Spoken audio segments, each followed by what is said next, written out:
नमस्कार दोस्तों, मैं हूं आपके साथ करिश्मा और हमारे खास प्रोग्राम में आपका बहुत बहुत स्वागत है। भारत के संविधान ने सभी देशवासियों को समानता के साथ रहने का अधिकार दिया है। समानता और न्यायपूर्ण रहने का हक सभी को है। भारतीय संस्कृति में महिलाओं को गरिमा की दृष्टि से देखा जाता है और उनकी भूमिका एक अलग है। लेकिन इसके पीछे देखिए एक कड़वी सच्चाई ये भी है कि महिलाओं को क्या उनका अधिकार मिल रहा है, वो समानता क्या महिलाओं को मिल रही है। आज हम इन्हीं मुद्दों पर बातचीत करने वाले हैं। हमारे खास कार्यक्रम बोलो बोलो मुंह तो खोलो, मुंह तो खोलेंगे, सवाल भी पूछेंगे।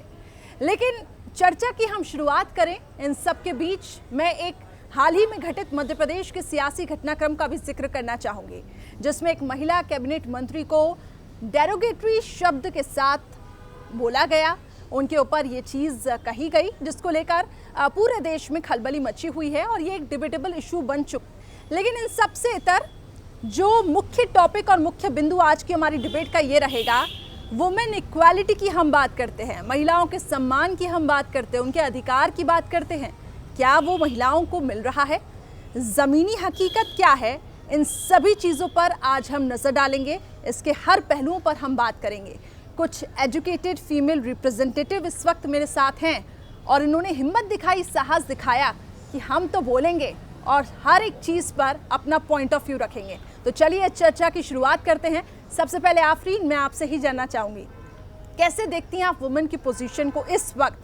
आज़ादी के इतने बरस बीत चुके, महिला सशक्तिकरण की हम बात करते हैं, महिलाओं की इक्वालिटी की बात करते हैं, किस तरीके से आप महिलाओं की भूमिका अभी देख रही हैं?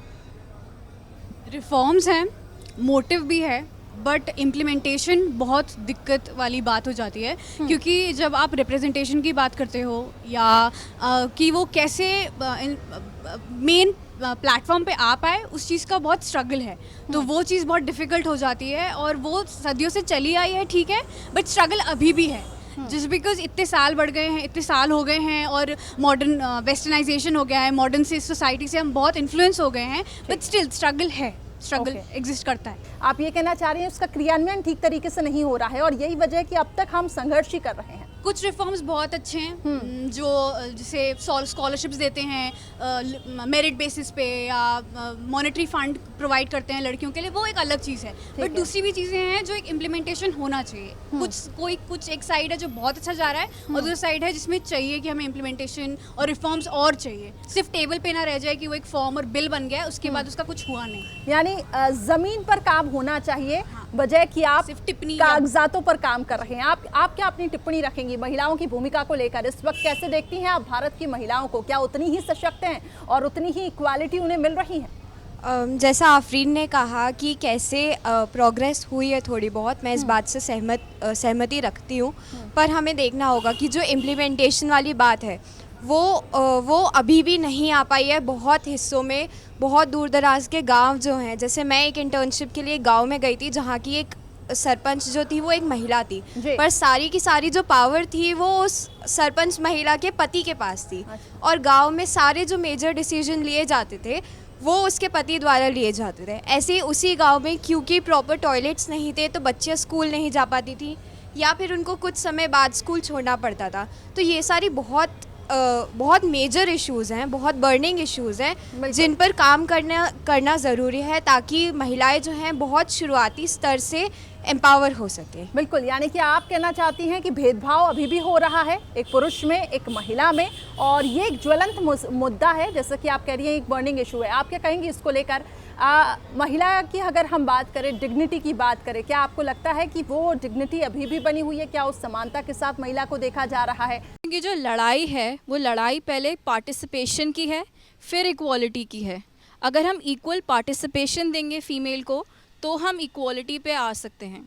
काफ़ी ऐसे डिसीजंस होते हैं जहाँ पे विमेन का पॉइंट ऑफ व्यू ही नहीं लिया जाता है। मतलब अगर हम आज इस डिस्कशन में पार्टिसिपेट कर रहे हैं तो हम अपने आप को बहुत प्रिविलेज मानते हैं कि हम कोई चेंज लाना चाहते हैं तो उस चेंज वो कैसे लाएं, वो हमारी बात सुनी जा रही है। कई ऐसे होते हैं कि जैसे अगर मतलब एक रूल बन गया है कि लड़कियों को छोटे कपड़े नहीं पहनने, क्या लड़कियों से पूछा गया कि क्या आप सहमत हैं इस चीज़ के लिए? या लड़कियों को ऑफिस में देर तक नहीं रुकना चाहिए, क्या लड़कियों से पूछा गया कि क्या आप सहमत हैं? तो उनसे उनका पॉइंट ऑफ व्यू ना लिए जाके उनके ऊपर रूल्स एंड रेगुलेशंस थोप दिए जाते हैं। लेकिन थोड़ा प्रोग्रेसिव मैं देख रही हूँ, मेट्रो सिटीज़ में अगर हम बात करें लड़कियाँ आती हैं रात को, और थोड़ा सा प्रोग्रेसिव हमारा संविधान हुआ है, लेकिन अभी भी कुछ संशोधन की कमी दिखाई दे रही है। आप क्या ये मानती हैं? क्योंकि देखिए, हम उस जगह से बड़े हैं जहाँ पे सती प्रथा का अंत हुआ, चाइल्ड मैरिज के लिए अब तक जो कानून बनाए गए उसको लेकर अभी भी ऑब्जेक्शन उठाए जा रहे हैं। तो थोड़ा सा तो हम प्रोग्रेसिव हुए हैं, लेकिन और प्रोग्रेसिव होने की हमें ज़रूरत है। तो मेट्रो सिटीज़ की अगर हम बात करें, जैसा कि आप कह रहे हैं, वहाँ पर ये कल्चर है कि दो या 3 बजे तक महिलाएं आती हैं अपने घर में, लेकिन उतना खौफ, उतना भय नहीं है। लेकिन कुछ सिटीज़ में क्राइम रेट इतने ज़्यादा बढ़ गए कि महिलाएं डरती हैं। मैं मुंबई में पढ़ रही हूँ, तो कई बार ऐसा होता है कि मैं खुद रात में लेट कहीं से कहीं जा रही होती हूँ। तो जैसा कि आपने बोला कि मेट्रो सिटीज़ में वो जो भय है लोगों में, वो एक कम है, क्योंकि वहाँ के लोगों ने इस सब चीज़ों को बहुत अच्छी तरीके से देखा है। जो इक्वालिटी है कि एक जगह पे महिलाएं भी रह सकती हैं और पुरुष भी रह सकते हैं, वो बहुत इक्वल है, क्योंकि उनकी सोसाइटी उतना ग्रो कर चुकी है। अब या दूसरी सोसाइटी क्यों ग्रो नहीं कर रही, उसका main reason is just education, कि हम उनको सिखाएं कि कैसे आप इक्वल कर सकते हो। और ये एजुकेशन घर से शुरू होता है। जैसे हमें बचपन से सिखाते हैं that your home is your first school, your home is your first step. तो यू हैव टू टीच आपके घर के बच्चे की जो काम लड़की करे वही काम लड़का भी करे। इक्वालिटी वहाँ से आएगी, फिर हम सोसाइटी पे वो इक्वालिटी ला पाएंगे। यानी कि अपब्रिंगिंग और उसके साथ ही एजुकेशन, ये एक इम्पॉर्टेंट टूल है जिससे हम वुमेन को एम्पावर कर सकते हैं, और उसके साथ ही आगे जिस तरीके से वुमेन की हम भूमिका देख रहे हैं, आप क्या कहेंगी इस पूरे चीज़ों को लेकर, जिस तरीके से महिलाओं को रिप्रेजेंट किया जा रहा है इस वक्त? ये ठीक है कि महिलाएं ऑफिस जा रही हैं और इक्वल पार्टिसिपेशन दिखाती हैं, लेकिन इसका ये मतलब नहीं कि वो पुरुषों को इक्वालिटी के लिए वो पुरुषों के समान वो सब करने लगे जो वो कर रहे हैं। इक्वालिटी वो दूसरी चीज़ों में भी दिखा सकती हैं, अपने काम को लेकर भी वो दिखा सकती हैं, लेकिन अभी भी एक तबका ऐसा है जो इन महिलाओं को उस नज़र से नहीं देख रहा है। इस चीज़ में मैं ऐड करना चाहूँगी आपके पॉइंट से कंटिन्यू करते हुए कि बात डिग्निटी पे आती है, तो 3 बजे 4 बजे जब वापस आते हैं तो वो चीज़ एक भय से कम एक एक्सेप्टेंस पे बात आ जाती है कि सोसाइटी एक मेन को लेट नाइट वर्क करके वापस आना या नाइट शिफ्ट करना एक्सेप्टेबिलिटी है, पर वुमेन को नाइट शिफ्टिंग की बहुत ज़्यादा एक्सेप्टेबिलिटी नहीं है सोसाइटी की तरफ से। तो वहाँ पे उसकी डिग्निटी, अगर वो कुछ अच्छा काम भी कर रही है तो वहाँ पे वो डाउन होती है। एंड सेकेंडली, फैमिली से जो हम स्टार्ट करते हैं, तो फैमिली और फर्स्ट स्कूल हमारे फैमिली होती है, सेकंड स्कूल जो हम मेन एजुकेशन पे जाते हैं, तो वहाँ पे एक पॉइंट आता है कि जब लड़की बदतमीज़ी करती है, मैं जनरली बता रही हूँ, जब लड़की किसी चीज़ को बदतमीज़ी करती है तो कैसे बोलते हैं, कैची जैसी ज़बान चलती है इसकी, चपट टपट करती है, और लड़की की ज़बान चलती है ये नेता बनेगा, ये हमारा लड़का है, ये एकदम मतलब पुरुष है, ये सही बोलेगा। तो वहाँ से वो डिफ्रेंसिएशन क्रिएट होता है। आपसे जानना चाहूँगी मैं, किस तरीके से आप अभी देख रही हैं आपके घर का, सबसे पहले मैं एक्सपीरियंस जानना चाहूँगी, और आपका खुद का अनुभव। क्या कभी ऐसा हुआ कि किसी लड़के ने आपको घूर के देखा और आपने उस पर आपत्ति जताई? एक्चुअली जैसे कि मैं भी बाहर पढ़ती हूँ, मैं जयपुर में पढ़ती हूँ, और ऊपर से मेरा जो प्रोफेशन है वो मतलब मैं जिस चीज़ को लेकर पढ़ रही हूँ वो जर्नलिज्म एंड मास कम्युनिकेशन है। तो मैंने जब अपने पापा से बोला था कि मुझे जर्नलिज्म एंड मास कम्युनिकेशन की फील्ड में जाना है, तो ठीक है, मतलब थोड़ा संकोच किया उन्होंने, और उन्होंने ये कहा कि ऐसी फील्ड में सिर्फ लड़के जाते हैं, क्योंकि लड़कियां रात में जा रही हैं, लोगों से इंटरव्यूज़ ले रही हैं, किस तरीके के लोग आपको मिल रहे हैं। तो वहाँ पे एक चीज़ वही होती है, मैंने पिछले कुछ टाइम में देखा है कि फ़ीमेल जो जर्नलिस्ट होती है उनके साथ काफ़ी हैरेसमेंट होता है। मतलब अगर वो रोड पे शूट कर रही हैं, किसी का इंटरव्यू ले रही हैं, तो लोग उनको घूर घूर के निकल रहे हैं। हाँ, ये चीज़ें हम उस वक्त बोल नहीं सकते, क्योंकि ऑब्वियसली हम कैमरा पे होते हैं, तो हम लोग कैमरा पे वो नहीं कर सकते, पर ये चीज़ें काफ़ी बढ़ी हैं। मतलब जब से सोशल मीडिया का यूज़ मतलब काफ़ी आया है लोगों में, सोशल मीडिया के थ्रू काफ़ी मतलब थ्रेटनिंग्स दी जाती हैं, काफ़ी चीज़ें होती हैं। और जहाँ तक ईव टीजिंग की बात है, मतलब जहाँ तक मेरा पर्सनल एक्सपीरियंस है, मुझे एक्चुअली मेरी फैमिली ने से ट्रेन किया है कि गलत के खिलाफ बोलना चाहिए हमें, चाहे वो लड़की हो या लड़का हो। बहुत बड़ी बात है, जो हम अपब्रिंगिंग की बात कर रहे थे, ये अपब्रिंगिंग आनी चाहिए। तो मतलब उन लोगों ने बोला है कि गलत के खिलाफ तुम्हें हमेशा बोलना है, चाहे वो लड़की हो या लड़का हो। और अब हमें ये जानने की ज़रूरत है कि मतलब हमारे लिए अब लॉज हैं। एक्चुअली लड़कियों को बेसिकली लॉज का नॉलेज नहीं है, उनको मतलब मालूम नहीं है कि लड़कियों को कि अगर हमारे साथ ऐसा कुछ हुआ तो आधे केसेस तो डर के कारण रिपोर्ट ही नहीं होते हैं।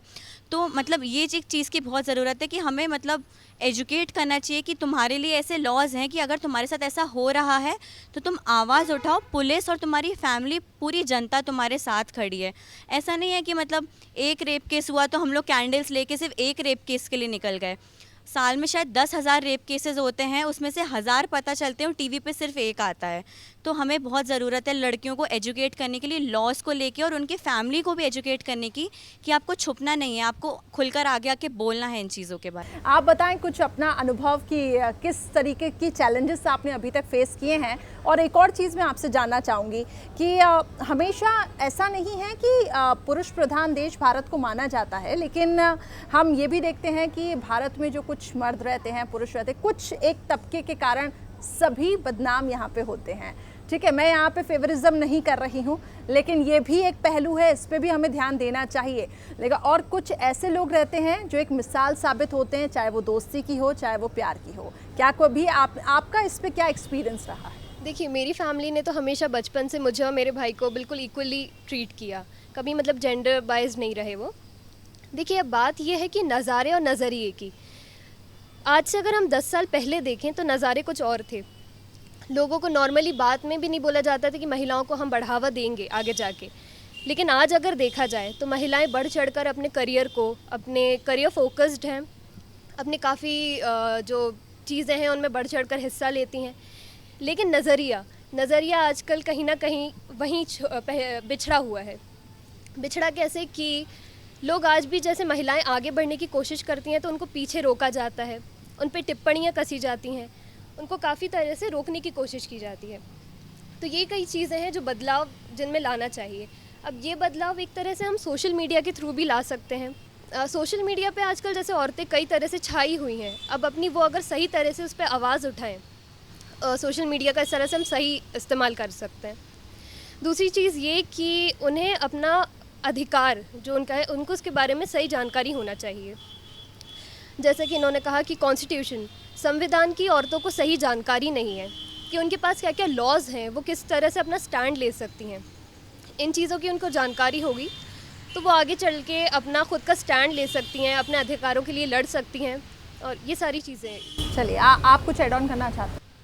मैं इसमें थोड़ा सा कॉन्ट्रडिक्ट करना चाहती हूँ कि जैसे ने बोला कि महिलाओं को संविधान की नॉलेज होनी चाहिए, तो हम इस सोसाइटी में रहते हैं कि हम अपने बेटियों को या अपनी बहनों को पढ़ने दे रहे हैं तो उनको नॉलेज है। बट कई ऐसे सोसाइटी है, कई ऐसे शहर गांव है जहाँ पे उन तक एजुकेशन पहुंच ही नहीं रही है। बिल्कुल, तो एग्जैक्टली, वो उसके रूरल बारे में एरियाज की आप बात कर रही हैं। वो उसके बारे में जाने कैसे। आज अगर हमें पता चल रहा है कि कहीं पे कुछ हो रहा है, वो हमें सोशल मीडिया के थ्रू पता चल रहा है।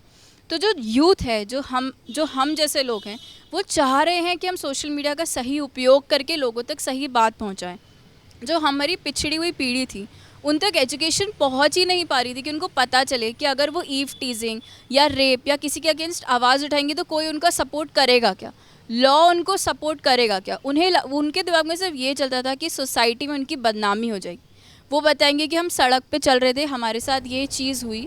तो एक क्वेश्चन फिर इसमें मेरा ये भी है, तो फिर उन क्षेत्रों में क्या जहाँ पे नेट फैसिलिटी नहीं है, कैसे सोशल मीडिया वहाँ पे फ्रूटफुल साबित हो पाएगा? कैसे उनको, क्योंकि कुछ ऐसे तबके हैं जिनको तो सोशल मीडिया का यूज़ ही नहीं पता, तो वहाँ तक वो जानकारी कैसे पहुँचे? कौन सा वो टूल हो सकता है, आप में से कोई बताना चाहे?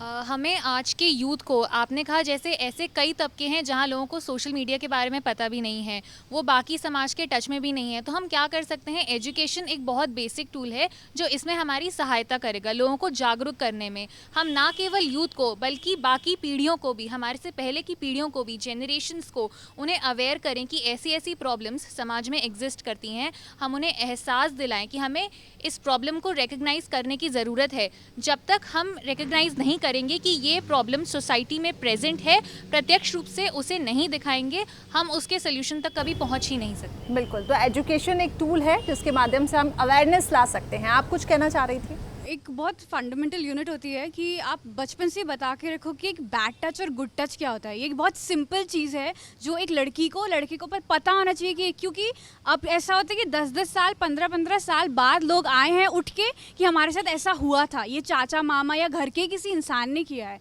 तो वो चीज़ होनी चाहिए कि अब ठीक है सोशल मीडिया नहीं है तो as a family father mother या जो भी गार्जियन है उनका जो उनका टेक केयर करता है, इवन अगर चलो वो इंसान ऑर्फन भी है तो जहाँ पर वो जो मेन हेड है उस संस्था का, ये चीज़ तो बेसिक नॉलेज होनी चाहिए। पढ़ाई लिखाई तो बहुत दूर की बात होती है, general information of good touch and bad touch कि ये सही क्या चीज़ है और क्या गलत, की ये नॉर्मल बचपन से, ये 10 साल बाद या 15 साल बाद ना पता चला अरे जो मेरे साथ हुआ वो गलत था।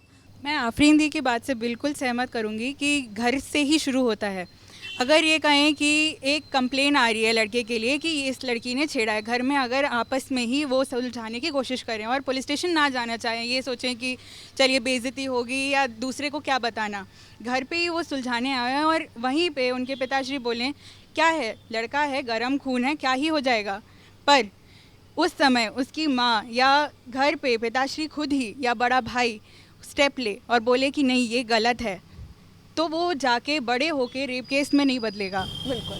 लेकिन एक सवाल मेरा ये भी है, आप में से जो आंसर देना चाहे इसका, कि अक्सर ऐसा क्यों होता है, जैसे कि सोशल मीडिया पे हम देख रहे हैं #MeToo कैंपेन काफ़ी वक्त चला, लेकिन ये पढ़े लिखे लोग भी ऐसे हैं जो कि कुछ वक्त के बाद उठ के सामने आते हैं और कहते हैं मेरे साथ तो ये सेक्सुअल हरासमेंट हुआ है और अब मैं इसके लिए आवाज़ उठा रही हूँ। मी टू का सब लोगों ने, मैंने देखा कि बोर्ड लेके वो सेलिब्रिटीज़ भी इसमें कई हैं और फिर कई आम जनता ने भी अपनी आवाज़ उठाई। ठीक है, ये कैंपेन चला जिसके ज़रिए सभी ने अपनी वॉइसेस रेज़ की, लेकिन क्या आपको लगता है कि अगर उसी समय आपके साथ गलत होता है, आप उसी समय आवाज़ उठाएं तो वो सही होता है? लेकिन इसके पीछे फिर फैक्ट ये भी है कि लोग इसलिए भी आवाज़ नहीं उठाते हैं कि कानूनी प्रक्रिया बहुत धीमी है, कौन पुलिस के चक्कर काटेगा, पुलिस फिर 10 सवाल पूछेगी, इसलिए सोचते हैं कि नहीं भाई चुप हो जाओ।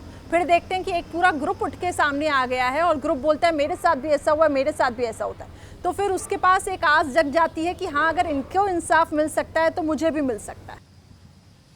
मैं इसमें एक चीज़ ये बोलना चाहूँगी कि एक जैसे बोलते हैं ना कि पड़ोसी ही पड़ोसी के काम आता है, तो एक अगर किसी लड़की के साथ ये चीज़ हुई है, वो लड़की अपने किसी दूसरी दोस्त के साथ शेयर कर रही है, उसे उसका हमेशा सपोर्ट करना चाहिए। जैसे अगर किसी के घर पे उसके साथ हुआ, उसने अपनी माँ से ये चीज़ शेयर करी, तो उसको कभी दबाना नहीं चाहिए।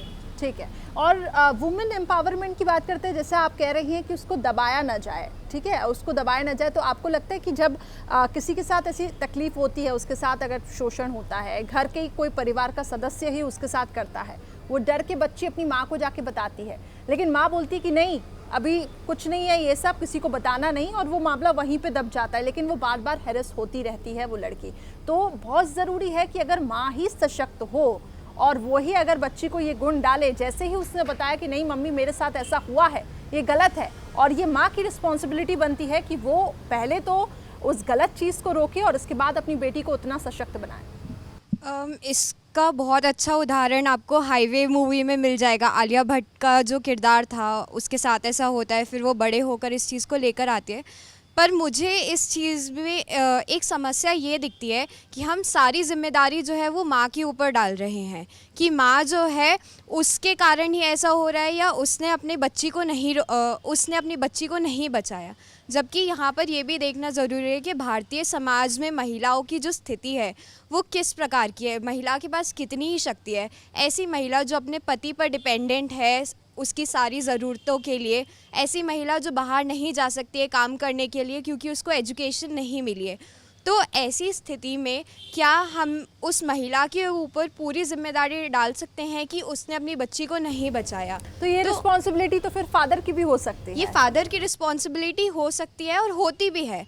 अगर कोई बच्चा है तो माँ बाप दोनों की जिम्मेदारी बराबरी, या जो भी उसको पालने वाला है उन सब की बराबरी की जिम्मेदारी होती है। तो ऐसे में बहुत ज़्यादा ज़रूरी हो जाता है कि बच्चे जो बाहर जा रहे हैं उनके लिए एक शेल्टर होम टाइप की कोई जगह हो, एक कोई ऐसा सेफ स्पेस हो जहाँ पर वो जा सके, अपनी बात पूरी खुलकर रख सके। स्कूलों के लिए भी बहुत ज़्यादा ज़रूरी है कि वो बच्चों को एक सेफ स्पेस प्रोवाइड करने का काम करें। हमारी जो पेट्रियार्कल सोसाइटी है उसका बहुत बड़ा दोष है। हमने शुरू से ही जेंडर रोल्स डिवाइड कर दिए हैं कि जो पुरुष है, मेल सदस्य है, वो फैमिली का ब्रेड विनर है और औरत को हमने होम मेकर, घर वाली का दर्जा दे दिया। तो उस पर हमने सारी जिम्मेदारी डाल दी कि बच्चों को बड़ा करने की, उनका पालन पोषण करने की, उनमें संस्कार डालने की जिम्मेदारी सिर्फ केवल माँ की होती है। पिता का काम क्या है? पैसे कमा कर लाना और घर का खर्चा उठाना। इस नज़रिए में, इस सोच में हमें बदलाव लाने की बहुत आवश्यकता है। औरतों का इकोनॉमिक फ्रीडम, उनका फाइनेंशियल इंडिपेंडेंस बहुत ज़रूरी है, क्योंकि वो जब तक फाइनेंशियली इंडिपेंडेंट नहीं होंगी, अपनी ज़िंदगी के छोटे से छोटे फैसले वे नहीं ले पाएंगी। जब तक वे छोटे से छोटे फैसले नहीं ले सकती, एम्पावरमेंट की हम बात ही नहीं कर सकते। बिल्कुल, ये बहुत अच्छी बात कही। और मुझे लगता है कि शुरुआत देखिए ऐसे होनी चाहिए कि शुरुआत से ही बच्चों को कोएड एजुकेशन की तरफ अगर हम जागरूक करें, ताकि ये जो जेंडर की बात आ रही है सामने, ये आए ही ना। आप क्या कहेंगे इस पर? Same coed education and convent education का मैं ये ऐड करना चाहूँगी कि बच्चे का जो ओवरऑल पर्सनालिटी या कुछ कह सकते हैं जो सेट बेंचेस होते हैं वो 13 इयर्स तक हो जाते हैं। तो अगर आप उसको कॉन्वेंट स्कूल में डालोगे तो वो एक जेंडर से तो पूरा ही अलग हो गया। मतलब अगर कोई बॉय है तो वो दूसरे गर्ल जेंडर से एकदम आउट हो गया, जो आपकी मॉम नहीं है, जो आपकी सिस्टर नहीं है। तो वो जो थर्ड चीज़ होती है वो एज अ फ्रेंड या एज अ बगल में कोई बैठा है तो वो उसको कैसे बिहेव करना है, जब वो 16-17 साल का हो जाएगा तो वो मतलब एकदम से अचंभा हो जाएगी, अरे ये क्या है, ये कोई दूसरे ग्रह से आया है। Same goes with girls. तो coed education is very important, but coed education में भी मैंने ऐसा देखा है कि वो लोग ना जैसे कि बाइफिकेशन होते हैं कि ऑडिटोरियम में गर्ल्स यहाँ बैठेंगी, बॉयज़ वहाँ बैठेंगे। फिर एक चीज़ मैंने नोटिस की है कि अगर कोई गर्ल बहुत बातें कर रही है या कोई लड़का बहुत बातें कर रहे हैं तो हम उसको पनिशमेंट क्या देते हैं यूजुअली? आप ना लड़कियों के बीच में जाके बैठ जाइए या आप ना लड़कों के बीच में जाके बैठिए। तो ये आप किसी को, जो जेंडर को साथ में बैठाना, आप उसको पनिशमेंट दे रहे हैं ऐसा। तो फिर आप आगे क्या एक्सपेक्ट करेंगे? ये जो छोटी जनरेशन है बड़ी होगी तो बगल में बैठना पनिशमेंट है, हाथ पकड़ना पनिशमेंट है। तो फिर पनिशमेंट फिर किस तरीके तक जाता है? वो रेप तक जाता है, वो मॉलिस्टेशंस तक जाता है। तो उसकी स्टार्टिंग ना सेम कोएड से होती है। कॉन्वेंट स्कूल्स, मैं किसी चीज़ को गलत नहीं ठहराना चाहूँगी, सबकी अपनी अपनी मान्यताएं होती हैं कि हम अपनी गर्ल्स को सेव करने के लिए कॉन्वेंट में दे रहे हैं। पर आगे जाके अगर उसको कोई जॉब में जाना है तो वहाँ पर सिर्फ लड़कियाँ तो रहेंगी ही नहीं, मार्केट प्लेस में जाना है वहाँ पर सिर्फ लड़कियाँ रहेंगी नहीं। तो जब आगे जाके लड़की को वो पूरी दुनिया देखनी ही है तो उसको बचपन से धीरे धीरे समझा के, जैसे कि आफरीन ने बताया bad touch good touch, same goes with boys also. I am not talking about सिर्फ लड़कियों के साथ, बॉयज़ के साथ भी ऐसे ही होना चाहिए कि दोनों को एक दूसरों के साथ ना मिंगल होने का बचपन से ही टाइम देना चाहिए, ताकि वो एकदम से उनको अजूबा ना लगे जब वो एकदम से मार्केट प्लेस में जाए। तो और फिर हम ये एक्सपेक्ट कर बदलाव सकते हैं। सिस्टम में लाना बहुत ज़रूरी है। एजुकेशन एक टूल है इसका, कोएड एजुकेशन, इस पे ज़्यादा फोकस करना चाहिए। और जैसा कि आप सभी कह रहे हैं कि अवेयर रहने की बहुत ज़्यादा ज़रूरत है। और क्या आप लोग मानती हैं कि और जैसे मीटू मूवमेंट था और बहुत लोगों ने, एक केस अगर डेफेमेशन का चला जाता है और वहाँ पर लड़की गलत साबित हो जाती है कि ये ऐसा था ही नहीं, भले साबित हो नहीं हो वो अलग बात है, बट अगर ऐसा केस आ भी जाता है तो जो आने वाले लोग हैं जो इस चीज़ के लिए कि हम न्याय के लिए इस चीज़ के लिए ये मूवमेंट लेके चल रहे हैं, बहुत डिफ़िकल्ट हो जाता है उन लोगों के लिए कि उनको न्याय मिले। 10 बार फिर वो सोचती हैं। तो ये क्वेश्चन मार्क, आपने एक केस गलत हो गया और आने वाले जितने लोग हैं जो सोच रहे हैं कि अरे ये मूवमेंट था, इसका कॉज पर्पस बहुत ही ट्रू और एक बिगर देन एनीथिंग था कि बहुत लोगों को इससे न्याय मिला। ऐसे अगर एक केस ख़राब हो जाता तो आने वाली कितनी लड़कियों के लिए कितना डिफ़िकल्ट हो जाएगा न्याय पाना। तो ये चीज़ है कि अपने पर्टिकुलर मोटिव के लिए किसी का डेफेमेशन केस रखना या किसी की ब्रांड वैल्यू स्टेटस या जो भी है, I am saying as a man, as an individual, आपने उसका करियर ख़राब कर भी दिया तो आपने आने वाली आगे जितनी भी लड़कियां जो इस मूवमेंट को एज अ सोच रहे हैं कि इससे न्याय मिलेगा, आपने उन लोगों की बहुत सारी आशाओं को तोड़ दिया है। मैं ये कहना चाह रही थी कि बचपन से इक्वालिटी की बहुत ज़रूरत है हमारे घर में। जैसे कि मैंने देखा है कि बचपन में जब हम थे, मतलब जब को करिकुलर एक्टिविटीज़ करके एक बड़ा अच्छा होता है स्कूल में, एक मतलब होता है कि तुम पार्ट लो, तो बचपन से मैंने देखा है कि कुछ हुआ घर में, हम लोग को एक स्लिप मिलती थी बचपन में कि आप इसमें फ़िल कर दो तो आप मतलब फिर उसमें पार्टिसिपेट कर सकते हो। तो बचपन से लड़कियों को हमेशा डांस और म्यूज़िक में ही डाला जाता है, लड़के हमेशा क्रिकेट और कराटे में ही जाते हैं। और अगर किसी लड़की ने मान लो बोला भी कि मुझे क्रिकेट या कराटे में मतलब इंटरेस्ट है, मैंने देखा है मुझे करना है, तो वहाँ पे पेरेंट्स की एक अजीब सी मानसिकता होती है कि नहीं, लड़कियाँ ये सब नहीं करती हैं।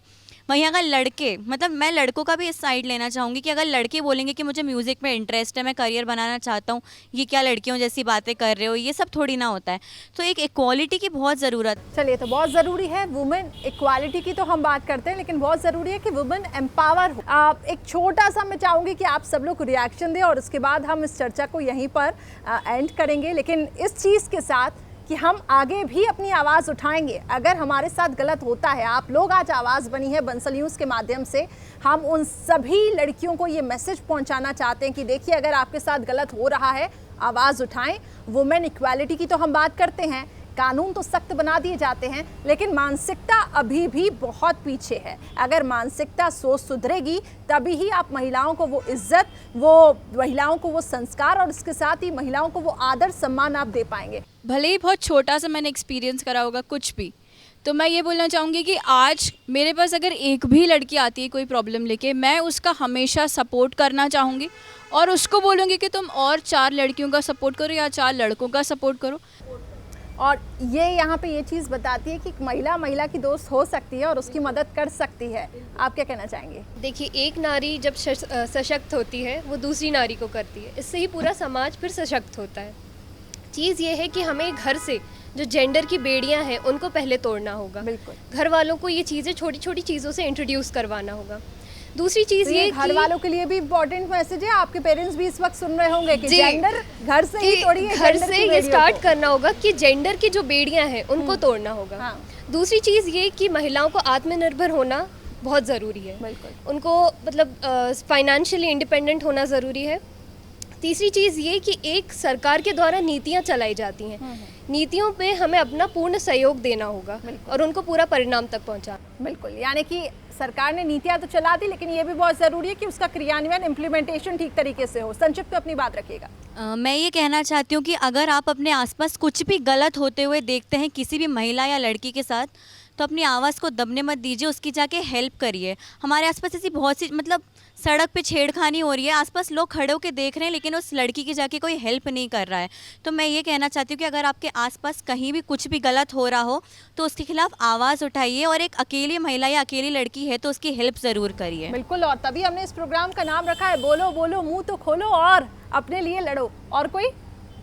मैं कहना चाहूँगी कि जैसा कि आपने कहा कि लड़कियाँ जो हैं अगर गलत हो रहा है तो अपनी आवाज़ उठाएं, पर उससे भी पहले ज़रूरी ये है कि हम लड़कों को बोलें और पुरुषों को बोलें कि वो गलत ना करें, क्योंकि एक सेल्फ रियलाइजेशन वाली चीज़ होनी चाहिए कि समाज में वो किस स्तर पे हैं, उनके पास क्या पावर है और इस पावर से वो क्या बदलाव लेकर आ सकते हैं।